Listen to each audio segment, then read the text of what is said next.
नमस्कार दोस्तों, Hindi ChessBase India channel पर मैं निखिलेश जैन आप सभी का हार्दिक अभिनंदन करता हूं। दोस्तों, आज मैं आपको लेकर के चलने वाला हूं सन 1892 में 1892 जब पहली विश्व चैंपियनशिप हो रही थी विलियम स्टेनिज और चिगोरिन जी के बीच। अब इस विश्व चैंपियनशिप में एक ऐसा मुकाबला हुआ जो आज के परिदृश्य में बड़ा काम का है। ये जानना भी बड़ा महत्वपूर्ण है कि कैसे हम अपने पूर्वजों के गेम से सीखते आए हैं और कैसे हमने उनके जो उन्होंने पहली बार कुछ सोच ईजाद की, जो पहली बार कुछ आइडियाज़ वो लेकर के आए, उनको कैसे आने वाले वर्ल्ड चैंपियंस ने भी इस्तेमाल किया है, तो वो आपको नज़र आएगा। तो जैसे एक सबसे महत्वपूर्ण बात यह है कि जब आजकल हम ऑनलाइन चेस में देखते हैं कि कोई H4 करके अटैक करता है या A5 करके अटैक करता है, H5 करके अटैक करता है, तो हम बड़ा सरप्राइज़ होते हैं कि यार इस तरह से अटैक कैसे कोई कर सकता है। तो ये गेम देख के आपको पता लगेगा कि ये जो भी आइडियाज़ हैं वो आज के आइडियाज़ नहीं हैं, ये बहुत ही पुराने समय के आइडिया हैं। हमारे जो प्रथम विश्व चैंपियन थे विलियम स्टेनिज, उन्होंने किस तरह से इस तरह की चालों का ईजाद किया था, जिनका जो है बाद में लोगों ने अध्ययन किया और अपने गेम को इम्प्रूव किया। तो आइए देखते हैं इस मुकाबले को। ये मुकाबला महत्वपूर्ण ये है क्योंकि इस मुकाबले ने पहले विश्व चैंपियन को हमें दिया था, मतलब ऑफिशियली अधिकृत तौर पर विलियम स्टेनिज जो है विश्व चैंपियन बने थे। तो ये उसी विश्व चैंपियनशिप का मुकाबला है राउंड नंबर 4 का। तो विलियम स्टेनिज वाइट पीसेस से खेल रहे थे, मिखाइल चिगोरिन जो थे वो ब्लैक पीसेस से यहाँ पर मुकाबला खेल रहे थे। तो चलिए देखते हैं क्या हुआ।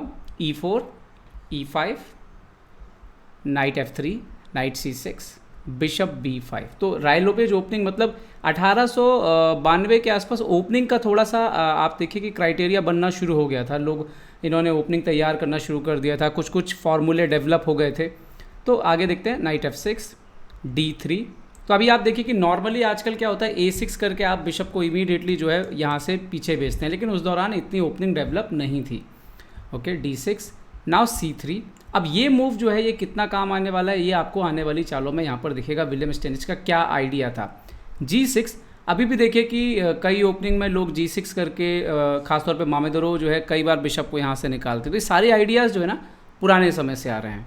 Okay, night BD2, bishop G7, night F1। अब आप देखिए इटालियन ओपनिंग में ये आइडिया यूज़ होता है, जब बिशप C4 बिशप C5 होता है तो नाइट F1 नाइट G3 का आइडिया यूज़ होता है।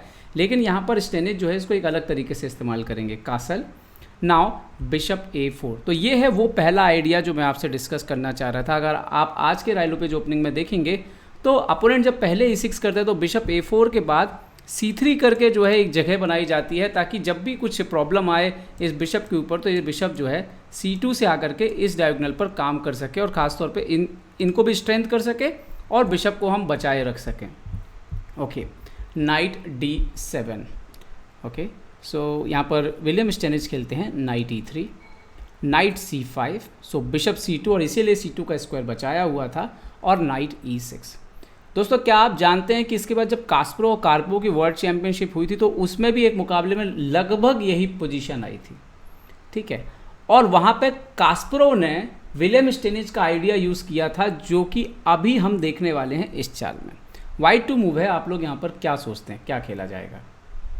विलियम स्टेनिज खेलते हैं यहाँ पर H4, और इसके बाद विलियम स्टेनिज कमेंट करते हैं कि मैं नॉर्मली कोई अटैकिंग प्लेयर तो हूँ नहीं, लेकिन जब मुझे अपोनेंट के घर के आसपास कुछ कमजोरी क्रिएट करने का मौका मिला तो मैं इससे पीछे कैसे हटता।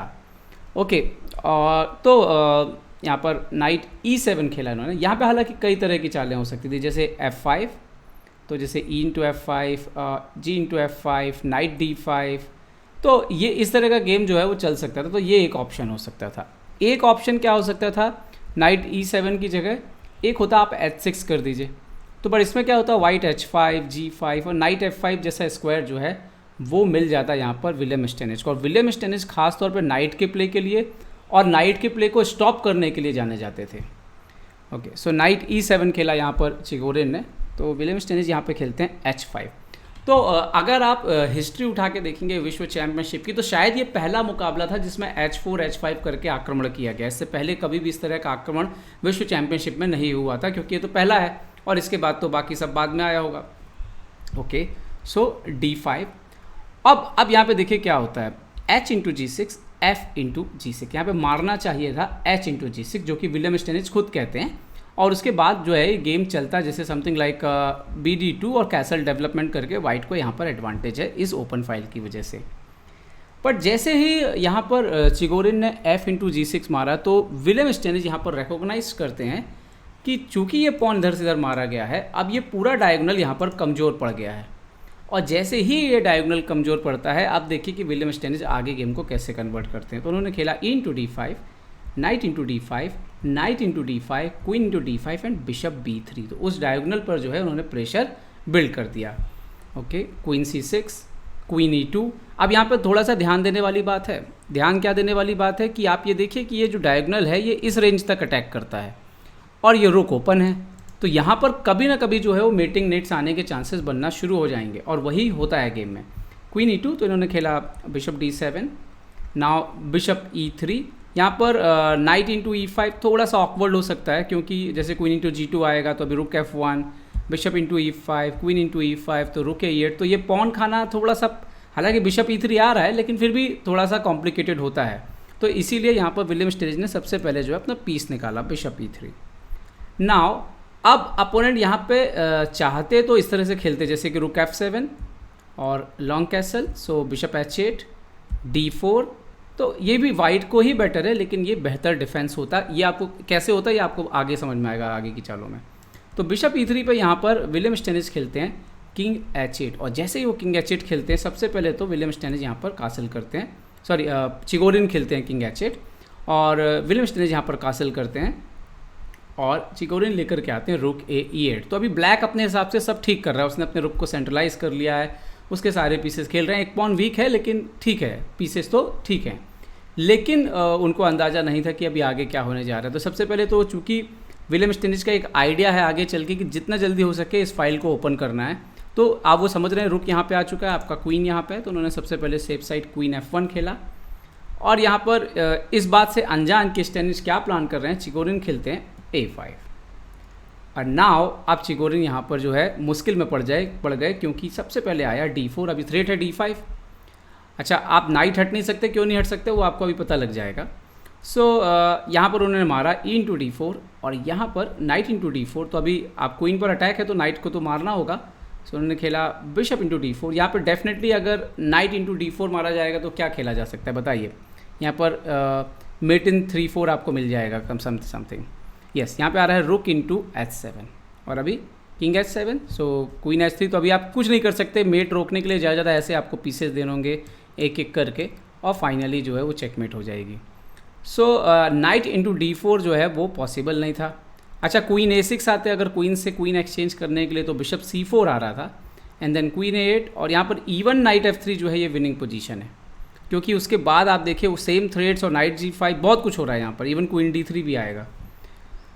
और एक और चाल हो सकती थी अगर क्वीन E4 आ जाते यहाँ पर तो क्या हो सकता था, तो इस पर भी था बिशप C2, क्वीन G4 तो F3, क्वीन G3, सो नाइट F5, ये डिस्कवर अटैक देते हुए और रुक D7। एक बार फिर से वाइट विनिंग आ रहा था।